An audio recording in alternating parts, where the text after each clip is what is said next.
안녕하십니까. 오늘은 우리가 왜 오히려 가장 가까운 사람들에게 때로는 가장 함부로 대하는지에 대해 이야기 나눠보겠습니다.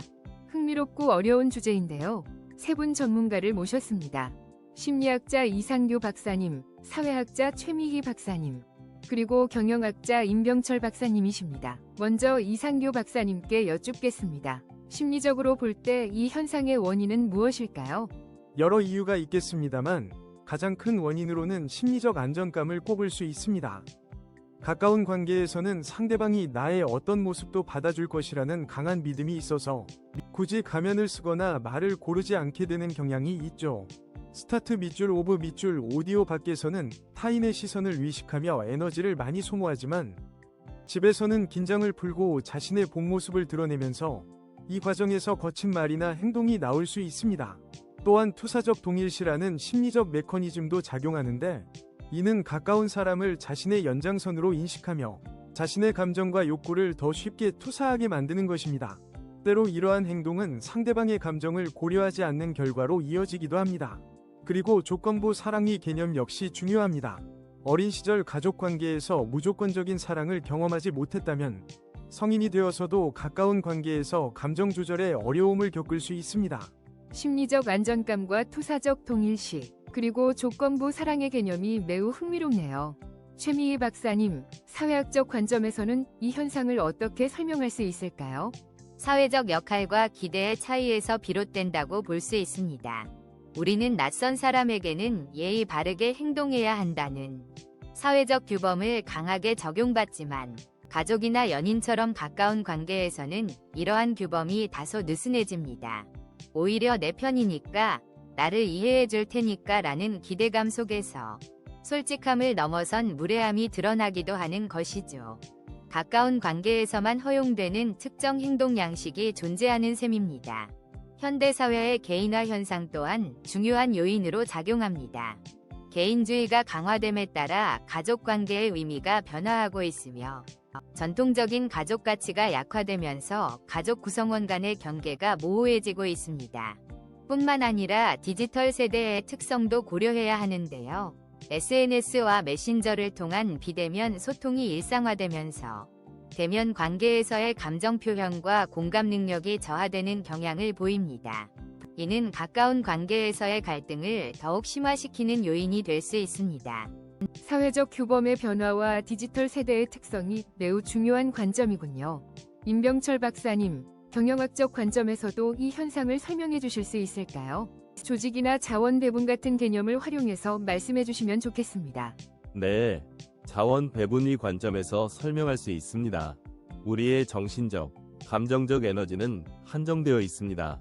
하루 종일 외부 환경에 맞춰 감정을 조절하고 신중하게 말하고 행동하기 위해서 많은 에너지를 소모하는데 이를 자아 고갈이라고도 합니다. 집에 돌아오면 남은 에너지가 거의 없기 때문에 가장 편안하고 안전하다고 느끼는 공간과 사람에게 남은 에너지를 최소한으로 사용하려는 경향이 나타납니다. 이것이 때로는 무심함이나 거친 태도로 표출될 수 있는 것이죠. 관계 자본이라는 개념도 중요하게 작용합니다.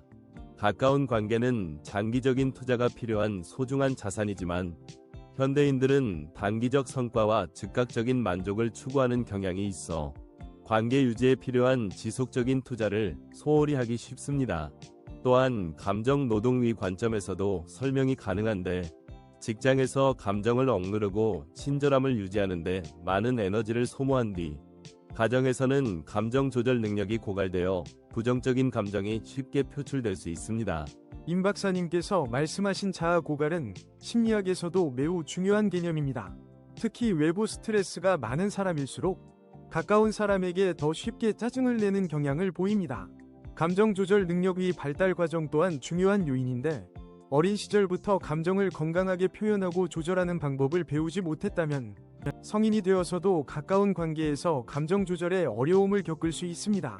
더불어 애착 스타일 역시 중요한 변수로 작용하여 불안정한 애착 스타일을 가진 사람들은 가까운 관계에서 더 많은 갈등을 경험하는 경향이 있습니다. 맞습니다. 사회적으로 요구되는 역할 수행에서 오는 피로감이 가족에게 전가되는 측면도 분명히 존재합니다. 가족은 사회적 안전망으로서 기능하지만 때로는 감정의 배출구가 되기도 합니다. 세대 간 가치관 차이 또한 중요한 요인으로 빠르게 변화하는 사회 속에서 세대 간 가치관의 차이는 가족 관계의 갈등을 심화시킬 수 있습니다. 뿐만 아니라 경제적 스트레스도 간과할 수 없는데 경제적 어려움은 가족 관계의 갈등을 심화시키는 주요 원인이 될 수 있습니다. 조직 내에서도 비슷한 현상이 나타나곤 합니다. 외부 고객에게는 극도로 친절하게 대하지만 내부 동료에게는 다소 사무적으로 대하는 경우가 있는데 이는 관계 유지 비용의 차이에서 비롯된다고 볼 수 있겠습니다.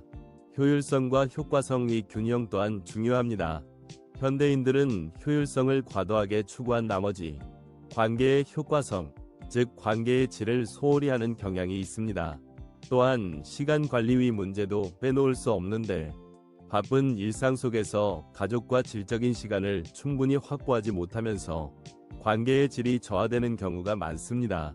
관계 유지 비용과 시간 관리의 문제도 매우 중요한 관점이네요. 결국 외부에서 에너지를 모두 소진하고 남은 것을 가족에게 쏟는다는 말씀으로 이해됩니다. 그렇다면 가까운 사람들은 이러한 태도를 당연하게 받아들여야 하는 걸까요? 당연히 그렇지 않습니다. 심리적 안정감은 건강한 관계의 기반이 되어야 하지만 그것이 무례함이나 폭력으로 이어져서는 결코 안 됩니다. 경계 설정과 존중은 가까운 관계에서도 반드시 필요합니다.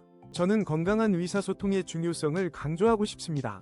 감정을 적절히 표현하고 상대방의 입장을 이해하려는 노력이 중요하며 자기 성찰의 습관 또한 필요합니다. 자신의 감정과 행동을 주기적으로 돌아보고 개선하려는 노력이 뒷받침되어야 합니다. 사회적으로도 가까운 관계에서의 폭언이나 무시는 결코 정당화될 수 없습니다. 이는 가족 내 역기능이나 관계 해체의 주요 원인이 되기도 합니다.